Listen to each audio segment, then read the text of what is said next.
Je vais inviter Victor, si tu veux bien t'approcher. Tu disais que c'est lui qui fonctionne. C'est lui, hein?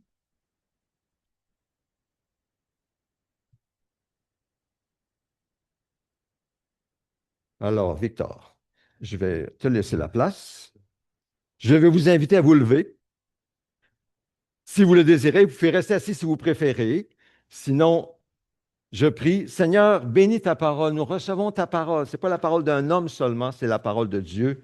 Partage-nous ta foi, Seigneur Dieu. Remplis-nous de ta joie en entendant et en recevant ta parole et que nous puissions la mettre en pratique avec ta force, au nom de Jésus. Amen.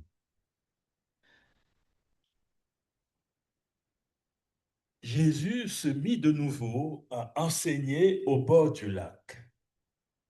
La foule se rassembla autour de lui, si nombreuse qu'il monta dans une barque où il s'assit sur le lac. Toute la foule était à terre sur le rivage. Il leur enseignait beaucoup de choses en paraboles. Il leur disait dans son enseignement, écoutez, un semeur sortit pour semer. Comme il semait, une partie de la semence tomba le long du chemin. Les oiseaux vinrent et la mangèrent. Une autre partie tomba dans un sol pierreux où elle n'avait pas beaucoup de terre. Elle leva aussitôt parce qu'elle ne trouva pas un terrain profond. Mais quand le soleil parut, elle fut brûlée et sécha, faute de racines. Une autre partie tomba parmi les ronces. Les ronces poussèrent et l'étouffèrent, et elle ne donna pas de fruits. Une autre partie tomba dans la bonne terre. Elle donna du fruit qui montait et se développait avec un rapport de 30, 60 ou 100 pour un. Puis, il dit que celui qui a des oreilles pour entendre, entende. Lorsqu'il fut seul avec eux, ceux qui l'entouraient avec les 12 l'interrogèrent sur cette parabole. Il leur dit, c'est à vous qu'il a été donné de connaître le mystère du royaume de Dieu. Mais pour ceux qui sont à l'extérieur, tout est présenté en parabole, afin qu'en regardant, ils regardent et ne voient pas, et qu'en entendant, ils entendent et ne comprennent pas, de peur qu'ils ne se convertissent et que leurs péchés ne soient pardonnés. Il leur dit encore, vous ne comprenez pas cette parabole? Comment donc comprendrez-vous toutes les autres? Le semeur sème la parole. Certains sont le long du chemin où la parole est semée. Dès qu'ils l'ont entendue, Satan vient et enlève la parole qui a été semée en eux. De même, d'autres reçoivent la semence dans un sol pierreux. Quand ils entendent la parole, ils l'acceptent aussitôt avec joie, mais ils n'ont pas de racines en eux-mêmes. Ils sont les hommes d'un moment, et dès que surviennent les difficultés ou la persécution à cause de la parole, ils trébuchent. D'autres encore reçoivent la semence parmi les ronces. Ils entendent la parole, mais les préoccupations de ce monde, l'attrait trompeur des richesses et les passions en tout genre pénètrent en eux, étouffent la parole et la rendent infructueuse. D'autres enfants reçoivent la semence dans la bonne terre. Ce sont ceux qui entendent la parole, l'accueillent et portent du fruit avec un rapport de 30, 60 ou 100 pour un. Merci. Amen. Pouvez vous asseoir. Merci beaucoup, Victor.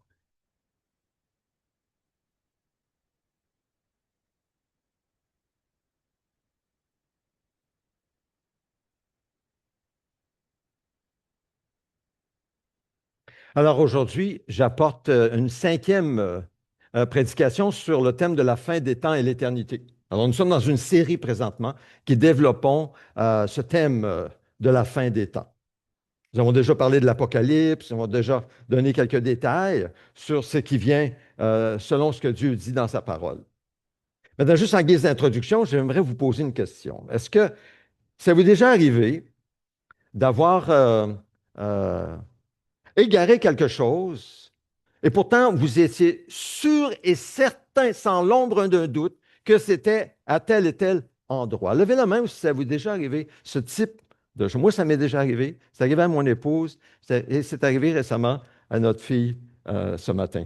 Alors, lorsque nous étions en voyage de retour, mon épouse déposait dans sa bourse nos passeports. Alors, vous savez que lorsqu'on est dans un autre pays, nous avons absolument besoin de nos passeports pour prendre le vol de retour. Et puis, à tous les jours, Karen s'est assurée de mettre ses passeports dans un endroit où c'est même protégé pour les ondes, là, pour qu'on ne puisse pas lire du tout au niveau du passeport. Tous les jours, elle l'a mis là. Donc, on arrive à l'aéroport, alors on attend pour notre embarquement, on est arrivé à l'avance, précaution, etc. On ne prend pas de chance. Puis là, arrivé à l'embarquement, elle prend les passeports de sa bourse, mais ils ne sont pas là. Ils ne sont pas là. Alors là, moi, je regarde dans mes choses, mais ben, peut-être que je les avais pris. Je regarde mais non, ils ne sont pas là. Je regarde dans ma mallette, ils ne sont pas là. Ils sont nulle part. Alors, imaginez. Et là, les gens embarquent, les gens embarquent, les gens embarquent. Et puis là, nous, on cherche. Moi, je prends j'avais un sac à dos avec mon ordinateur et toutes mes choses. Je vide ça devant l'agent de sécurité. C'était sur le plancher. Il n'y a pas de passeport. Ils ont vu pour toutes sortes de choses que j'avais là-dedans. J'ai tout remis sans qu'est-ce qu'on fait? Là, on dit à Karen, voulez-vous parce que je pense que tu avais trouvé, toi, elle avait trouvé son passeport. C'est le mien qu'elle ne trouvait pas. Alors, je me suis dit, c'est probablement moi. Mais moi, c'est ma faute. Là, monsieur, il dit, allez voir à la toilette. Je suis allé à la toilette. Allez à la toilette. Je sais que je n'ai pas apporté, mais quand même, je suis allé à la toilette. J'ai couru. J'allais voir. Pas de passeport. Trouve mon passeport. Alors, il demande à Karen, voulez-vous prendre l'avion? Parce que vous avez votre passeport. Monsieur va attendre ici jusqu'à ce qu'on trouve son passeport. Imaginez la question. Donc, Karen a dit non. Après 40 ans de mariage, quand même, hein? Non, même avec mon passeport, je ne prends pas l'avion, je reste avec mon mari. Finalement, elle trouve mon passeport dans sa bourse, mais elle l'avait mis à un autre endroit dans sa bourse. Vous voyez, le voyage était terminé, tout était beau, on n'avait aucun problème. Donc, elle avait simplement, par négligence, mis dans un autre endroit. On arrivait à l'aéroport, on avait passé la sécurité, tout était correct, non? Oui. Finalement, on a pu la prendre l'avion, dernier moment. Bon, puis, récemment, hier, en fait, nous avons gardé nos petits-enfants. Nous avons 5 petits-enfants. Notre plus vieux jouait au soccer dans un match c'est-à-dire il était à Victoriaville quand même, il jouait pour une équipe de Beauport. Et puis, ils ont joué, il a compté 2 buts, et puis là, il est arrivé en finale. Alors, en finale, les petits-enfants, en tout cas, j'ai beaucoup de respect pour les parents qui ont des enfants. Ça demande des enfants. Ouf, oui. Et pour des grands-parents, on n'a pas l'énergie qu'on avait. Donc, oh là là, alors toute une fin de semaine remplie d'émotions. Bref, notre petit-fils gagne la médaille d'or. En fait, c'est son équipe. Ils ont gagné la médaille d'or, la première médaille d'or de son équipe à jamais. Donc, waouh, c'est une célébration. Nos petits-enfants étaient déjà au lit. Ce matin, une autre de nos petites filles se levait très tôt pour aller dans une autre pratique de soccer. Notre fille devait descendre de Charlebourg, venir la chercher. Elle a quitté à 6h30. Elle devait quitter. Non, elle a quitté, oui, c'est à 6h30 pour l'amener pour 7h. Elle arrive et pendant ce temps-là, Karen montre les photos qu'on avait reçues tard hier soir à notre petite fille pour célébrer la victoire de notre petit-fils. Et elle lui montre par les vidéos, les photos dans son téléphone. Et puis la petite fille regarde ça. Puis là, notre fille descend, prend la petite fille, va au soccer. Et puis, Karen a dit, mais où est mon téléphone? Je l'avais mis sur la table. On cherche partout. Mais où est-ce qu'elle a mis son téléphone? Donc, on cherche et on cherche et on cherche. Mais où est le téléphone? Là, on s'est dit, ben, La dernière fois, c'était la petite fille qui l'avait dans sa main, donc on rejoint la petite fille, mais elle est en train de jouer au soccer. Fait que notre fille, elle dit, ben, je vais lui demander après son match. Elle lui demande après le match. Là, nous, on cherche toujours le téléphone. Je suis même allé dehors voir, peut-être qu'il était tombé dans la neige quand ils ont pris la voiture. Pas de téléphone. La petite fille, non, la dernière fois que je l'ai vu, c'était sur la table. Là, je dis à notre fille, veux-tu juste vérifier dans ta sacoche si peut-être il serait là? Pas de réponse jusqu'à ce qu'on entend un message disant oh, sorry, sorry, désolé, désolé, désolé, désolé, c'est moi qui l'avais pris. La raison, c'est que notre fille a acheté un téléphone identique il y a quelques semaines. Elle s'est juste trompée, elle a pris le téléphone de Karen pour le mettre dans sa sacoche. Mais voyez-vous, deux choses. Le point, c'est ceci. Au niveau de mon épouse, comme de notre fille, elles étaient sûres et certaines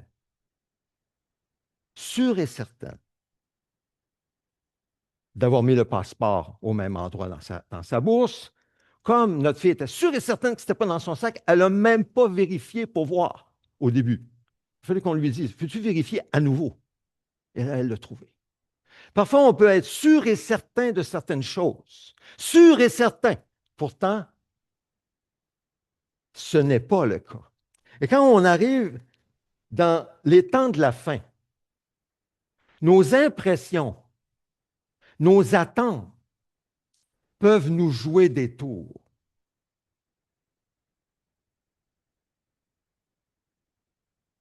Et il faut faire très attention à nos attentes pour être sûr et certain qu'elles sont vraiment, clairement soutenues par les messages clairs de la parole de Dieu. Très important de ne pas ajouter ce qu'on aimerait ajouter. Très important. Alors, nous avons vu jusqu'à date quatre choses dans ce contexte des prédications sur la fin des temps. D'abord, nous avons vu que nous attendons le Seigneur qui va revenir. Il l'a promis, c'est très clair. C'est très clair qu'il va revenir sur les nuées du ciel. C'est très clair. Pas autrement. Très clair dans la parole de Dieu. Nous attendons en action. Nous n'attendons pas Jésus comme cela. Nous attendons en servant le Seigneur de tout notre cœur. Donc, nous avons vu que nous devons, un, nous préparer pour le retour de Christ. Deuxièmement, nous équiper pour participer à cette grande moisson. Troisièmement, nous devons grandir dans l'amour de Jésus en attendant en action. Ce sont tous des actions que nous devons faire. Et aujourd'hui, j'aimerais souligner que nous devons nous préparer à résister à l'Antéchrist. Nous devons nous préparer tous et chacun à des épreuves et des souffrances qui nous attendent à la fin des temps. Maintenant, je sais que les souffrances et les épreuves, personne n'aime cela, et moi non plus. Hier, j'étais à une rencontre à Lévis, je parlais avec un frère de longue date, connaît le Seigneur, aime le Seigneur, marche avec le Seigneur, et il souffre du zona. Il m'a dit combien c'est pénible. Souffrir du zona. Il y en a qui ont connu ça dans leur famille. Ça brûle, il dit, ça brûle partout. Il disait, même l'été dernier, un ventilateur qui poussait le vent sur mon corps me faisait souffrir. Ça ne le rafraîchissait pas. Juste le sentiment du vent d'un ventilateur le faisait souffrir. Il dit, mais je suis en train d'apprendre à m'habituer à la souffrance. Là, j'ai dit, comment tu fais? Moi, je ne suis pas capable de m'habituer à la souffrance. La souffrance, j'aime pas souffrir. Je veux éviter la souffrance à tout prix. On vit dans une société où on élimine la souffrance, hein, par toutes sortes de moyens. Donc, je n'aime pas souffrir. En fait, je compte de tout cœur sur la souveraine grâce de Dieu pour ne pas souffrir. L'extrême bonté de Dieu à notre égard, n'est-ce pas? Nous comptons sur Dieu pour qu'il nous protège, nous garde, nous guérisse, nous délivre, hein? Que sa grâce s'étende sur nous, sa prévenance, sa prévoyance pour éviter de souffrir le plus possible. Si vous êtes comme moi, hein, vous comprenez ce que je veux dire. Dieu, nous l'avons vécu, nous qui marchons avec lui, combien il est bon, combien il est fidèle. Combien il entend nos prières, comment il nous évite des ennuis. Non, je suis le seul, je ne pense pas. Vous êtes comme ça aussi. Et vous dites, merci Seigneur. Hein, vous le remerciez. Vous reconnaissez sa main. Je vais vous donner un exemple. Nous sommes allés en voyage, nous avons visité notre fille en Virginie. Nous avons trois enfants, une fille et des jumeaux, garçon-fille. Et puis, notre fille en Virginie a eu un petit garçon au mois de septembre. Donc, on l'a vu en octobre. Là, on est retourné la semaine dernière. Donc, je savais que sur notre véhicule, nous avions besoin d'un changement d'huile. J'étais dû, comme on dit, mais je pouvais l'étirer. Fait que j'ai dit, bon, je pense que je vais l'étirer. Je vais l'étirer, c'est correct, je vais faire mon voyage, puis je vais revenir, puis après ça, on fera le changement d'huile. C'est correct, c'est la route, c'est pas bien. Puis là, mais une journée est passée, une autre journée est passée, puis là, je me suis dit, ah, je pense que je devrais le faire pareil. Puis en même temps, il va pouvoir faire le tour du véhicule, puis vérifier si tout est correct. Tu sais, quand même, c'est un voyage de 14 heures. Fait qu'on arrive, puis là, en l'amenant, puis j'avais remarqué un petit bruit. En l'amenant, j'avais un petit bruit de rien. Je pensais que c'était de la glace avec les pneus. Fait que j'ai dû vérifier, donc il y a un petit bruit en arrière. Fait qu'en en fin de compte, le mécanicien, il dit, venez me voir. Alors, ça, c'est pas bon signe. Quand il vient nous chercher dans la salle d'attente, puis il dit, venez me voir, je veux vous montrer quelque chose. Le différentiel sur la voiture est en train de se dégager. Puis là, je leur ai dit, mais oui, mais moi, je planifiais aller en Virginie. Ben, il me dit, monsieur, vous ne vous seriez pas rendu en Virginie. Non, non. Ça aurait lâché, ça. Imaginez si tout lâche un véhicule comme ça sur l'autoroute, à quoi? À 100, 110? Qu'est-ce qui peut se passer? Même si on reste encore en vie, même si tout est correct, même si c'est juste la voiture, elle est là encore là. C'est quand même tout un trouble, hein? C'est tout un problème. Alors, on a dit, Seigneur, j'ai pu témoigner, j'ai dit, ah, il y a quelqu'un qui veille sur moi en haut. Le mécanicien a trouvé ça drôle.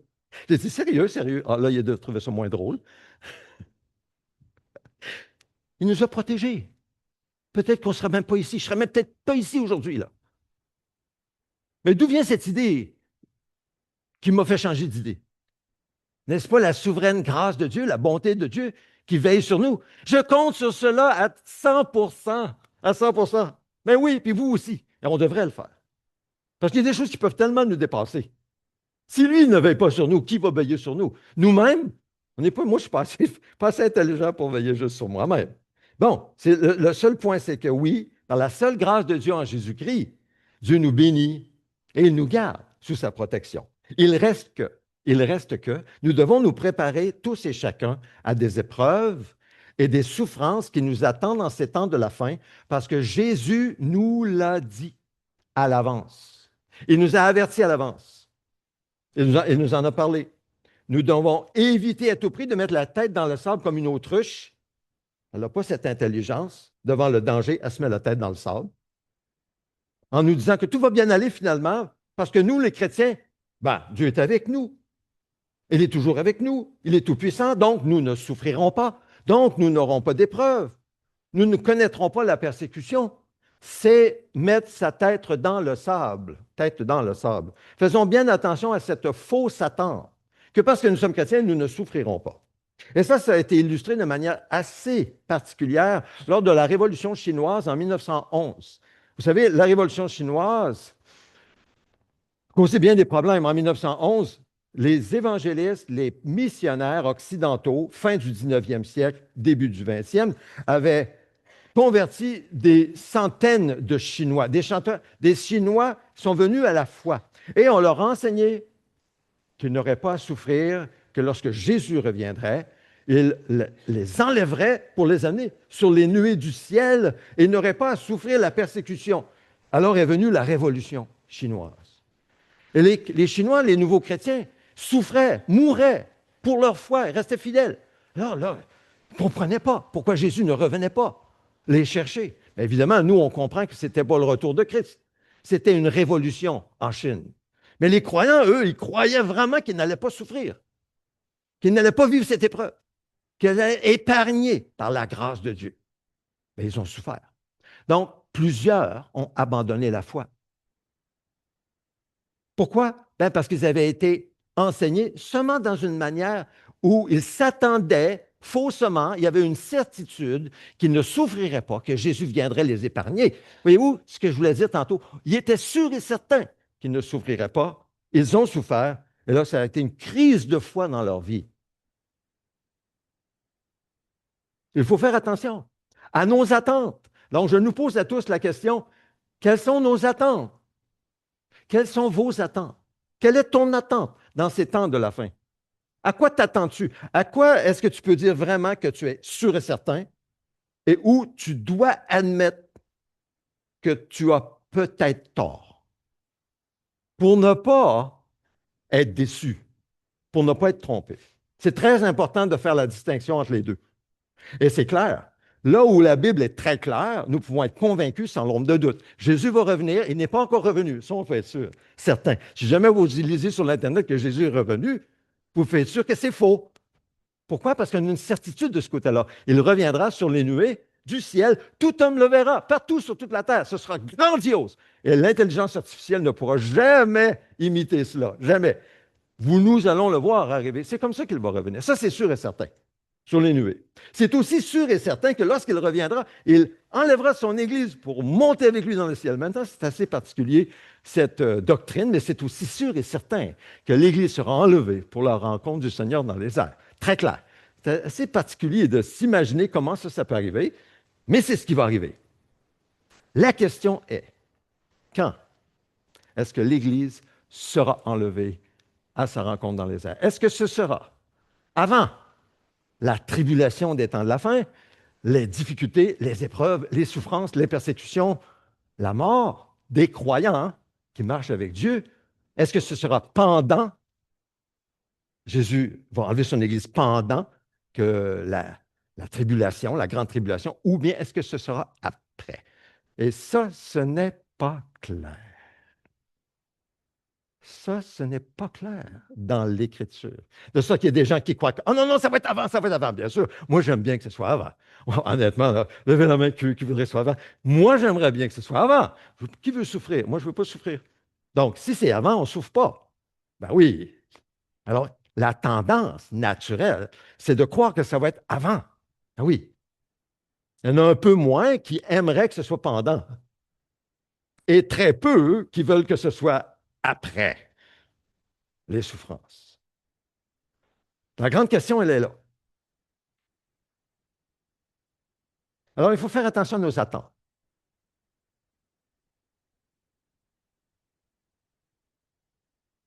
Les chrétiens chinois s'attendaient à être enlevés avant les souffrances et la persécution, et ce n'est pas ce qui s'est passé. Bien entendu, ce n'était pas le retour du Seigneur. Par exemple, Jésus va dire, dans le contexte de la fin des temps, alors voici ça les 4 choses que nous avons vues. Jésus dira, alors on vous livrera au tourment et l'on vous fera mourir. Et vous serez haïs de toutes les nations à cause de mon nom. Alors aussi, plusieurs succomberont et ils se trahiront. Ils se haïront les uns les autres. Ça, ce n'est pas mon passage préféré de la Bible. Ce n'est pas un texte que j'aime méditer et méditer et méditer.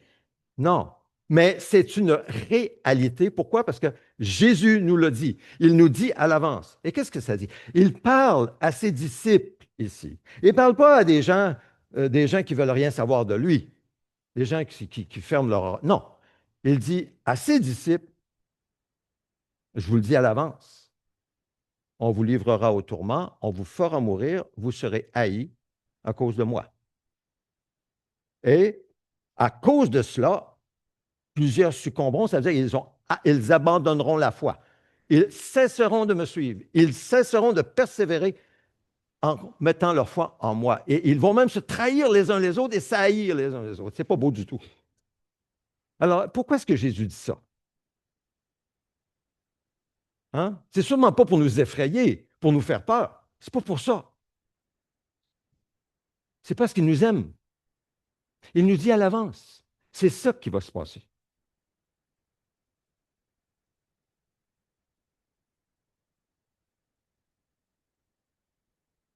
Alors,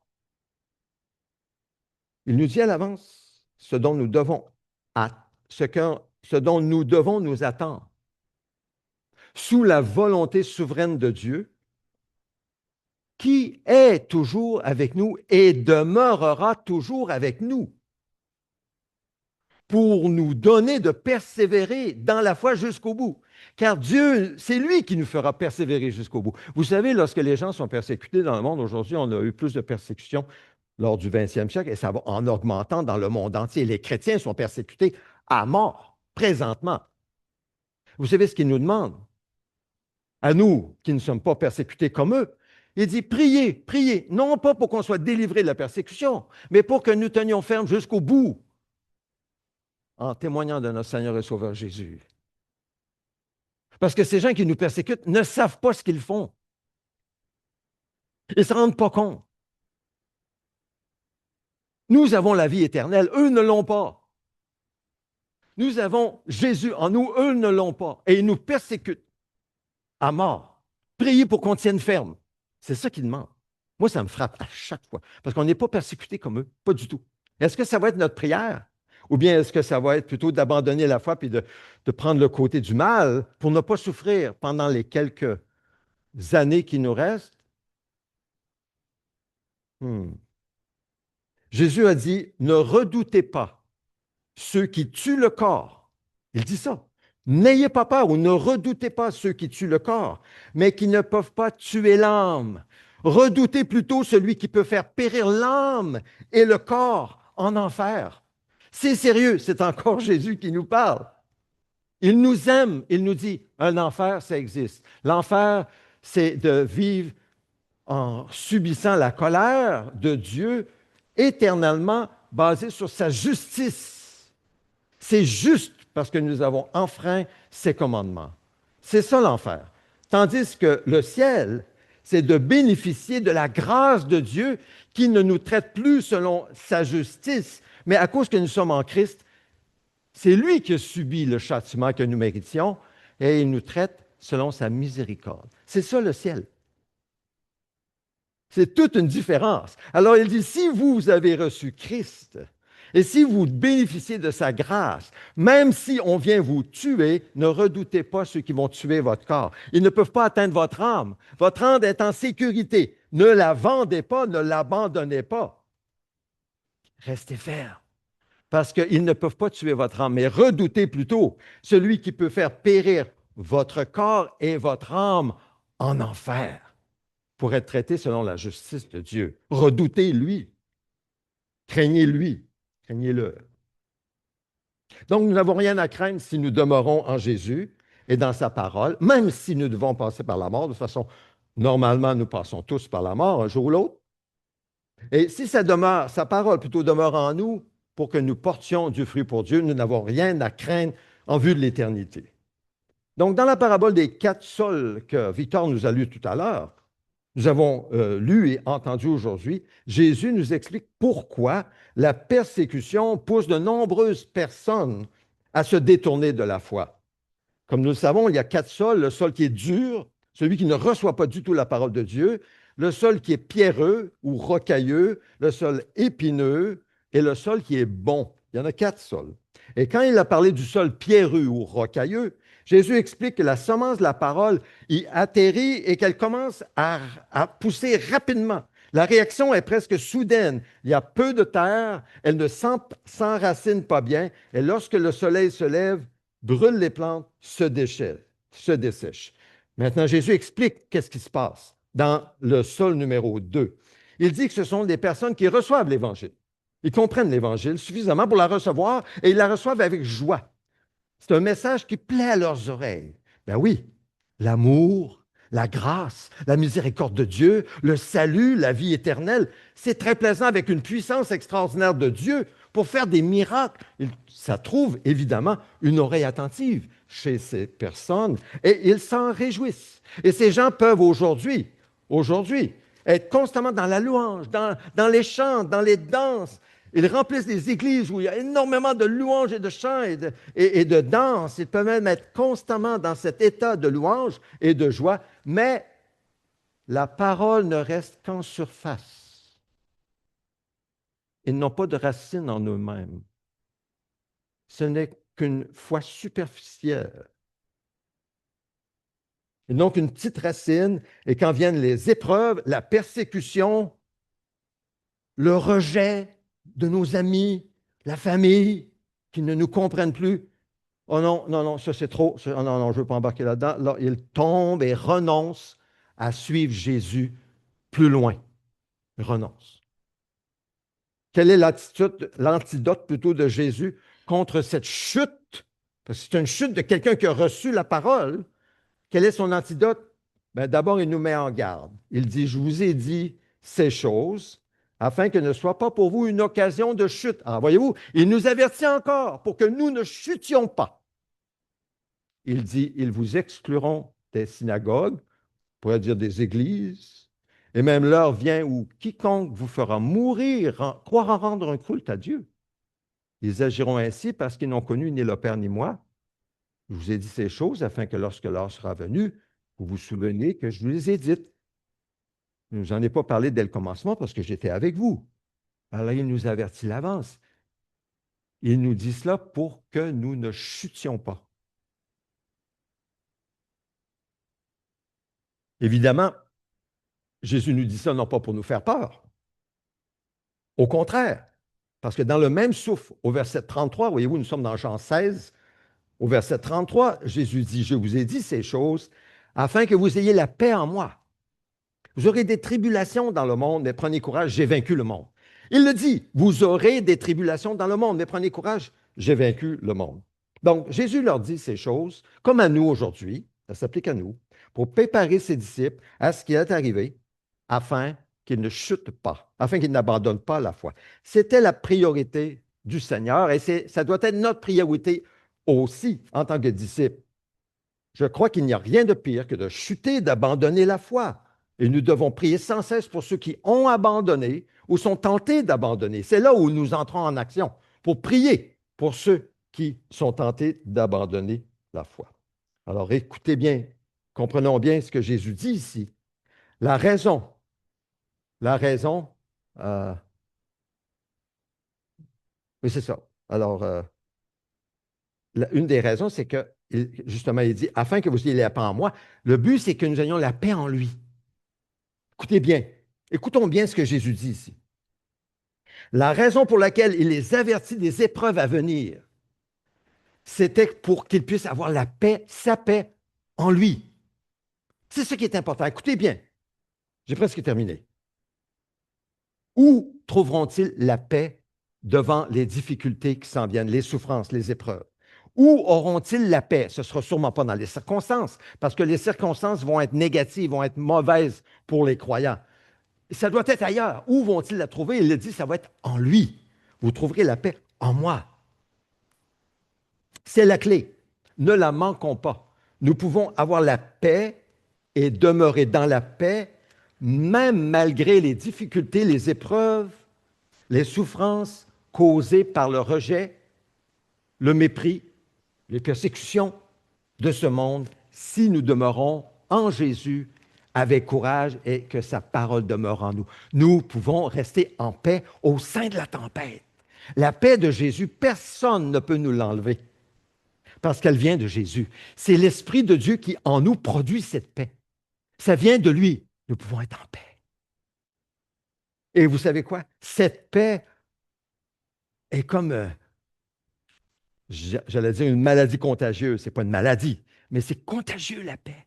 C'est une grande puissance pour toucher ceux qui doutent, pour toucher ceux qui sont tentés d'abandonner la foi, pour toucher ceux qui vont dire, mais voyons, ça ne se peut pas. Les circonstances, puis la personne reste en paix, dans la joie. Vous savez, lorsqu'Étienne a été lapidé à cause de sa foi, il y avait un jeune homme qui a pris ses vêtements et son nom c'était Saul, qui est devenu l'apôtre Paul. Et plus tard, lorsque Dieu s'est révélé à Paul, il était encore Saul à l'époque, il a dit, il serait dur de régimber contre les aiguillons. Ça veut dire, dans ta conscience, Saul avait vu le visage d'ange d'Étienne, qui a vu Jésus debout à la droite de Dieu, et a été touché au cœur. Et je crois que ça, c'est la racine qui a fait en sorte que Paul se convertisse à Christ. Le témoignage d'Étienne. Le témoignage d'Étienne. Alors, que ce soit notre témoignage à nous aussi, peu importe ce que nous vivons, quoi que ce soit, restons en paix, en demeurant en Jésus, demeurant dans sa parole, et que Dieu utilise cette paix pour toucher ceux qui résistent encore à sa parole.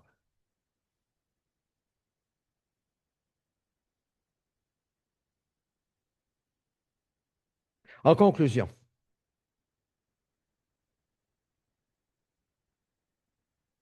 Demeurons en Jésus. C'est tellement important de prendre du temps pour rencontrer Jésus à chaque jour, à éteindre notre téléphone ou bien le mettre ne pas déranger. C'est ce que je fais avec Karen lorsqu'on vient à la table. Ne pas déranger.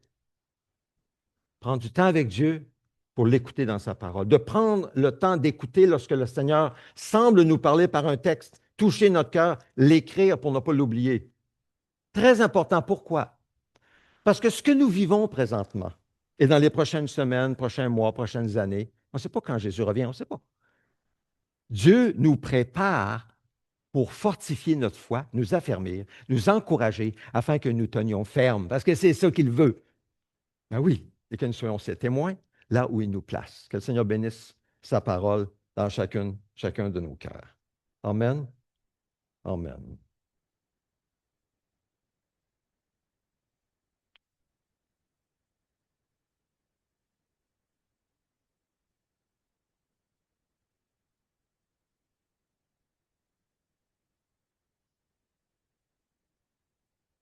Nous allons participer maintenant au repas de communion.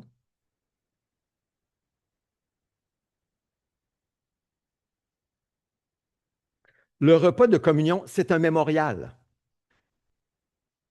Et le mémorial que nous allons vivre euh, en l'honneur et au souvenir de Patricia ressemble en quelque sorte au mémorial de Jésus-Christ lui-même.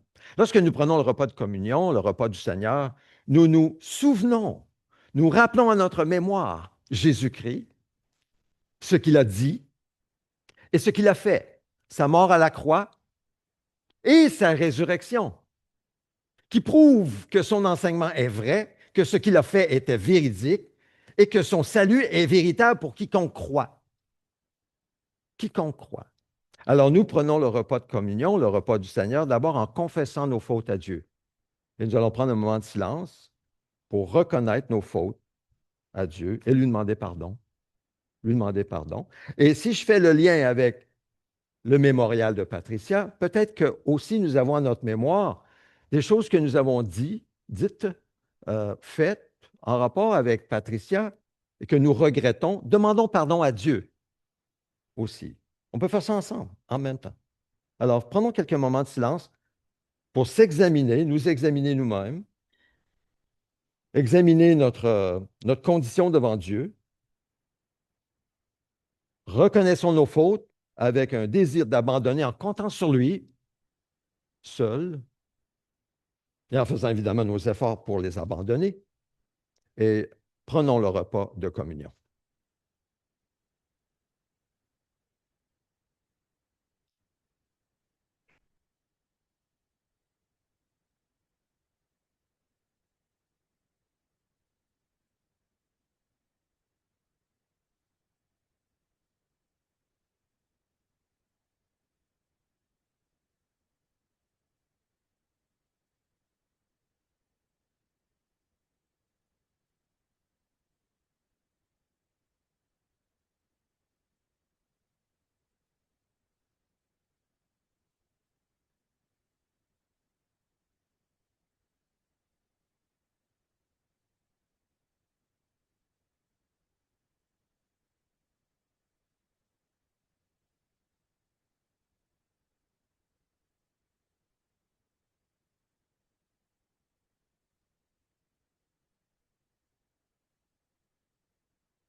Alors, ce repas, tel qu'il est écrit, est une fête en souvenir de Jésus-Christ. Et nous partageons le pain, un seul pain, avec une seule coupe, entre frères et sœurs en Jésus-Christ. La condition est très simple. C'est d'avoir reçu Christ comme Seigneur et Sauveur, d'être unis à lui par la foi. Et nous ne faisons qu'exprimer notre besoin de lui en prenant le pain et le jus, qui demeure du pain et du jus, notre besoin de lui comme nourriture de base à notre marche chrétienne. Donc, si vous appartenez à Christ, vous êtes invité, après avoir confessé vos fautes, à participer au repas de communion. Venez, prenez un morceau de pain, une coupe de jus ou une coupe qui est déjà fermé où vous trouvez les deux à l'intérieur. Et puis ensemble, nous allons partager le repas. Alors, je vous invite à venir. Pour les autres, vous pouvez rester là où vous êtes. Il n'y a pas d'obligation. C'est une participation au corps et au sang de Jésus-Christ. Alors, je vous invite à venir prendre des éléments maintenant.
Jésus nous suffit réellement.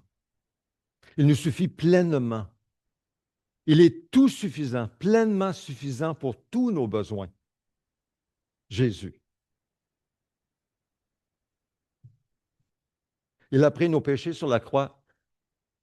Il les a expiés au complet. Et en prenant ce pain et en buvant ce jus, nous entrons dans une alliance avec Dieu, une alliance qui vient de lui. C'est lui qui a pris l'initiative de nous sauver. Il a quitté son ciel pour devenir homme, se faire homme comme nous, porter nos péchés à la croix, lui l'agneau de Dieu qui ôte le péché du monde. Et en étant unis par la foi et en le démontrant en prenant le pain et le jus, nous sommes sauvés. C'est réglé. Parce que c'est son engagement à lui. Maintenant, soyons fidèles à notre tour. Soyons fidèles. Obéissons à sa parole. Marchons par l'Esprit pour ne pas accomplir les désirs de la chair, de la nature humaine, de la nature pécheresse. Quand Jésus était avec ses disciples, il a pris du pain, il l'a rompu en disant, prenez, ceci est mon corps, livré pour vous. Faites ceci en souvenir de moi. Prenons-en tous.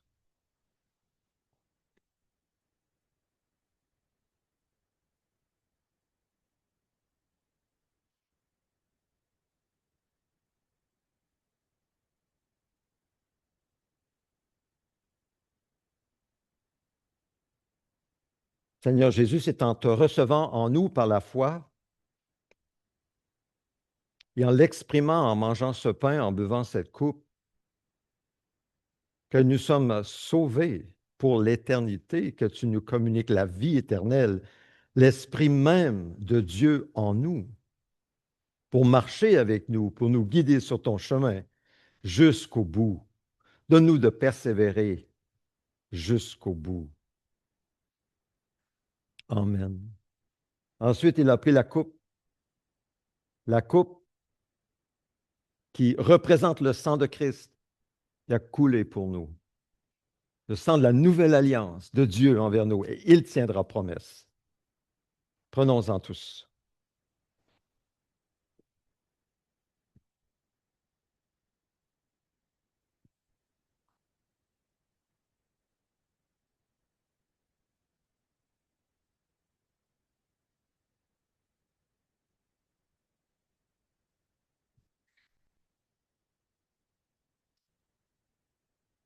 Seigneur, merci pour ce que tu as fait, car c'est une œuvre qui est éternelle. Tu tiendras parole avec chacun de nous, ton esprit nous habite, et c'est toi qui nous donneras de persévérer jusqu'au bout. Merci Seigneur Dieu pour tes soins envers chacun de nous et envers nos familles qui sont au loin. Pour certains d'entre nous, nous pensons à ceux qui sont au Burkina Faso. Dans le projet SOS Kunla, nous prions que tu pourvoies aux besoins de nos frères et sœurs qui sont très loin là-bas. Merci pour Chantal qui recevait des soins palliatifs en juin dernier et qui maintenant est en voie de guérison de son cancer. Seigneur, merci d'avoir entendu les prières, d'avoir répondu par ta grâce. Merci pour ton opération, l'opération réussie aux yeux de Nelly, qui est toujours en Colombie ou qui arrive bientôt. Merci pour ton œuvre dans le corps de notre frère Éric Perron, qui est encouragé, qui va mieux. Nous prions, Seigneur, que tu l'amènes à un entier rétablissement, ainsi que Jeff Street. Seigneur, tu connais nos besoins. Alors, tels que nous sommes maintenant, en toute simplicité, nous te les présentons. Tu dis dans ta parole, demandez et l'on vous donnera. Cherchez et vous trouverez. Frappez et l'on vous ouvrira, car quiconque demande reçoit. On donne à celui qui demande. On ouvre à celui qui frappe. Alors Seigneur, nous voici, dans le silence de nos cœurs, nous t'apportons nos demandes maintenant. Alors faisons lever nos demandes, chacun pour nous, devant Dieu qui entend et qui voit nos cœurs.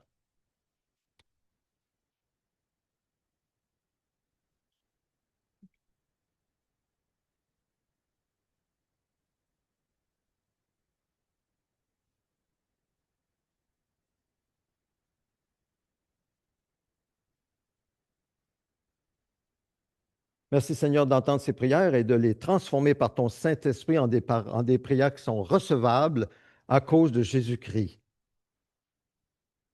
Nous voulons voir ta gloire comme nous l'avons chanté tout à l'heure. Nous voulons te voir élevé, glorieusement élevé au milieu de nous. Sois béni au nom de Jésus.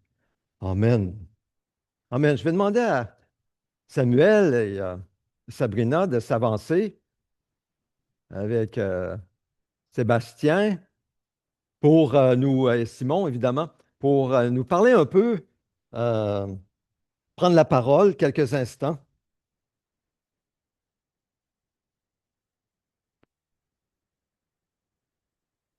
Voulez-vous monter ou on va vous voir un peu mieux?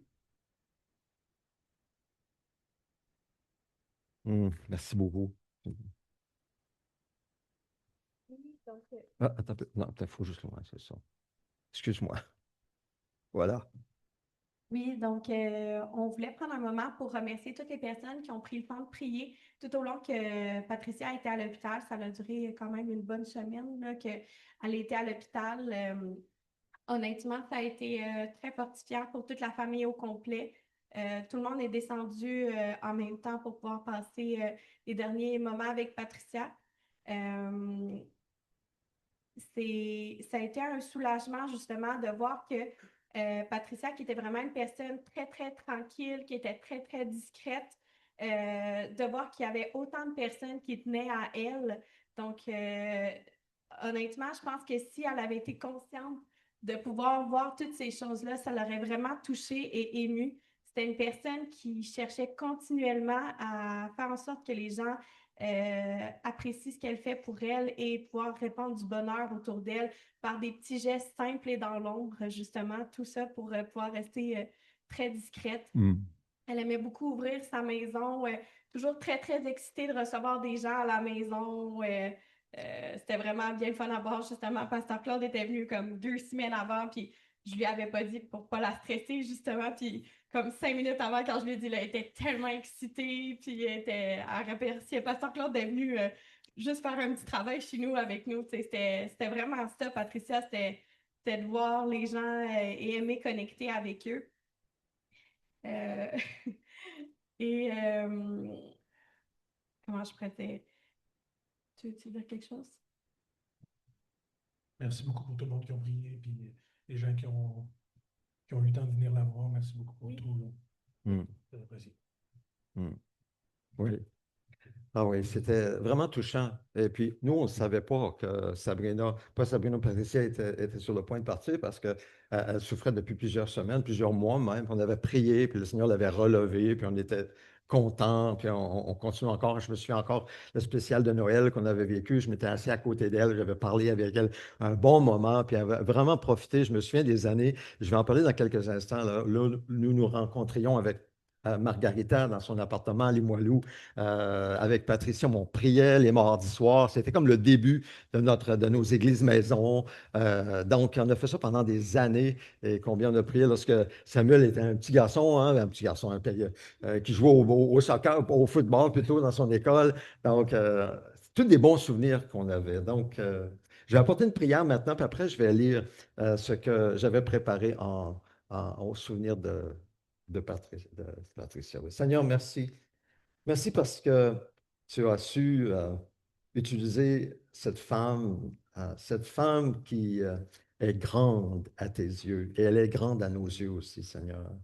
Une femme, comme Sabrina l'a si bien dit, toute simple, discrète, mais, euh, mais tellement vraie, tellement sincère et désireuse et qui a fait d'énormes sacrifices pour permettre à son fils Samuel et à sa famille d'avoir le mieux. Elle s'est sacrifiée pour ses enfants. Et pour d'autres, combien d'autres, les gens de sa nation, combien d'autres. Seigneur, toi, tu le sais.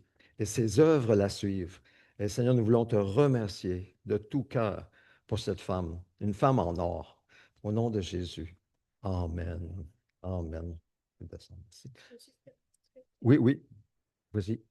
Comme à Viens par d'habitude, ici. je fais tout le temps un peu de nourriture, mais j'en ai fait plus encore aujourd'hui, justement. Là. Donc, n'hésitez pas à prendre un moment, là, si vous voulez, tout à l'heure, après parler de Patricia, vous partager des souvenirs avec justement le petit repas. Là. Et la semaine prochaine, je vais apporter aussi des signets. Donc, si jamais vous voulez avoir un signet commémoratif, là, je les aurai avec moi. C'est bon. Parfait. Donc, c'est fait. Ouais.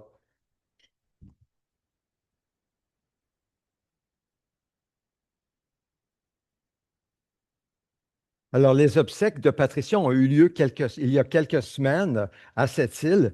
Et le pasteur Denis Maisonneuve, qui était son pasteur lorsqu'elle a pris sa retraite, elle a été à l'église de cette île. Je lui avais fait parvenir un mot tout simple, et c'est ce que j'ai dit, un mot tout simple du pasteur Claude Noël. Et c'est ce qu'ils ont lu lors des obsèques. Alors, j'aimerais simplement le lire encore une fois ici aujourd'hui. Notre chère Patricia a tout euh, donc, c'est ça. Notre chère Patricia à tous a pris son envol comme un petit oiseau. Patricia a pris son envol vers le Tout-Puissant qui l'a accueilli dans ses bras. Patricia a joint notre assemblée chrétienne à Québec à la fin des années 90, début 2000. Elle s'est rapidement démontrée fidèle et responsable. Patricia ne faisait pas beaucoup de bruit. Elle n'attirait pas l'attention sur elle. Mais sa douceur et son petit sourire moqueur était comme un doux parfum dans l'Église. Patricia était une femme de prière. Elle croyait à la prière dans le nom de son Sauveur, le Seigneur Jésus-Christ. Elle ouvrait son appartement, comme je disais tantôt, chaque semaine pour accueillir le petit groupe de prière. Elle priait pour ses enfants, pour sa famille, pour son peuple qu'elle aimait beaucoup, sa nation, à cette île, les Inuits. Patricia est une grande dame à nos yeux, petite de taille peut-être, mais grande de cœur. Elle a pris soin des siens en faisant des sacrifices sans compter. Elle a trouvé du travail à Québec et travaillait d'arrache-pied pour prendre soin de son peuple qui venait se faire soigner à l'hôpital de Québec, ou à l'hôpital à Québec. Elle a servi de longues heures sans jamais se plaindre. Je ne l'ai jamais entendu se plaindre. Jamais se plaindre, mais en priant plutôt pour le bien de tous.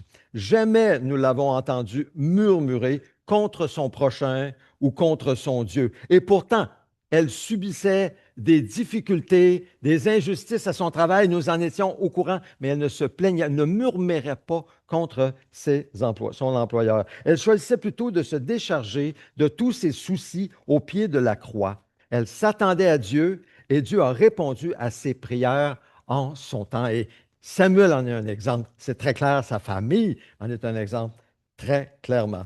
Enfin, lorsque son corps épuisé par le service a commencé à faiblir, à souffrir, à ralentir, Patricia a accepté de recevoir les soins de son fils Samuel et de sa bru Sabrina à Québec.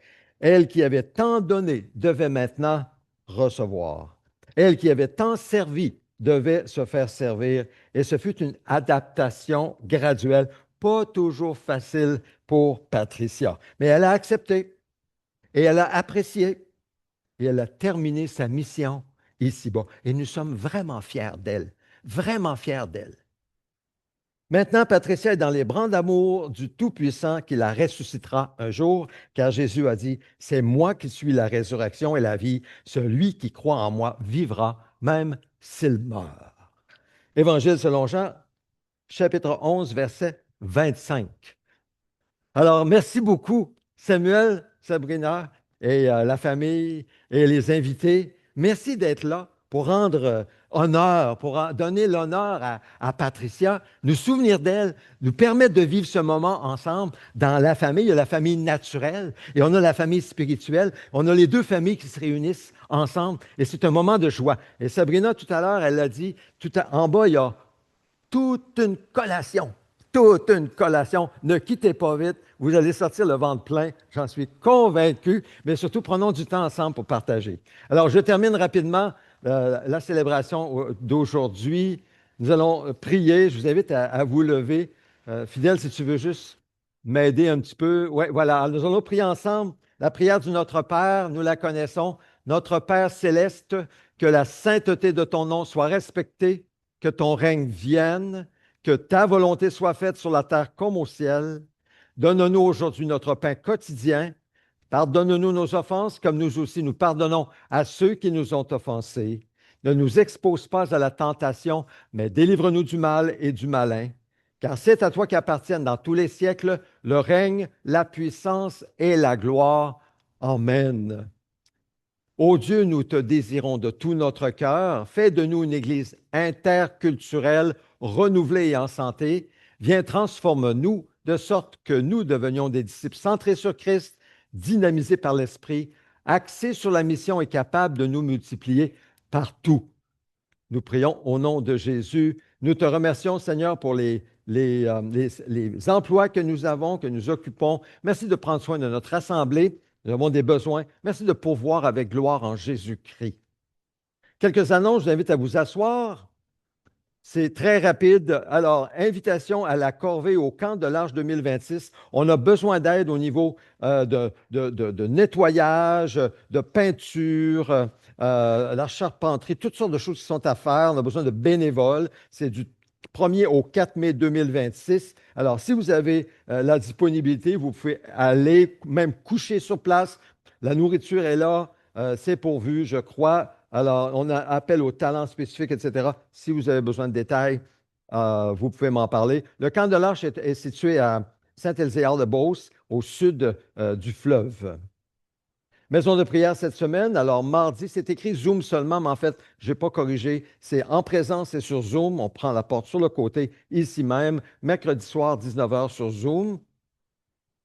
Les églises maison lundi chez Robert. Mercredi, prenez note chez Georges, mais ce n'est pas à l'appartement 1103, mais 905 chez Georges. Mercredi, 905, appartement l'étude biblique jeudi, Ecclésiaste 8. Très bonne étude biblique pour ceux qui seulement veulent discuter de ce que Dieu dit dans sa parole, mais c'est un texte qui s'adresse, on dirait que c'est écrit pour notre monde d'aujourd'hui. On voit vraiment le cœur de l'homme, Ecclésiaste, Salomon qui écrit ce texte, plein de sagesse. Alors même ceux qui ne sont pas croyants en Jésus-Christ bénéficient d'une telle discussion. Je vous invite à joindre cette étude biblique avec Fidèle qui est à la console à l'arrière. Forum des évangélistes, dernier rappel, vendredi cette semaine, le Forum des évangélistes à l'Église Chauveau. Le soir du 28, samedi prochain, donc à 19 h, une soirée d'évangélisation, c'est gratuit. Un film est présenté d'une femme qui allait se suicider, je crois, à l'âge de 19 ans. Dieu a changé sa vie. Une histoire extraordinaire. On voit combien Dieu agit puissant envers quiconque crie à lui de tout son cœur. Donc, c'est le 28 mars, 19 h, à l'église Chauveau. Invitez quelqu'un qui serait curieux. La marche pour Jésus, 11 juillet 2026. Alors, c'est ce 11 juillet. Oups là, je suis un petit peu trop vite ici. Alors, c'est le 11 juillet 2026, évidemment. Alors, c'est à venir pour les heures. La marche pour Jésus, la route est déjà tracée. C'est un comité qui est en place et ça va bien. On a besoin de deux choses présentement, des bénévoles, même comme on me disait, pour donner de l'eau simplement, ou bien les finances. Si vous avez à cœur de soutenir la marche, on a besoin évidemment de dons. Les anniversaires de naissance, Guido aujourd'hui et Willy, Michel et Patrick le 24 mars, anniversaire de mariage. Je ne les vois pas parmi nous, donc nous ne chanterons pas pour eux le chant que nous chantons normalement, mais souvenez-vous de nos frères et sœurs.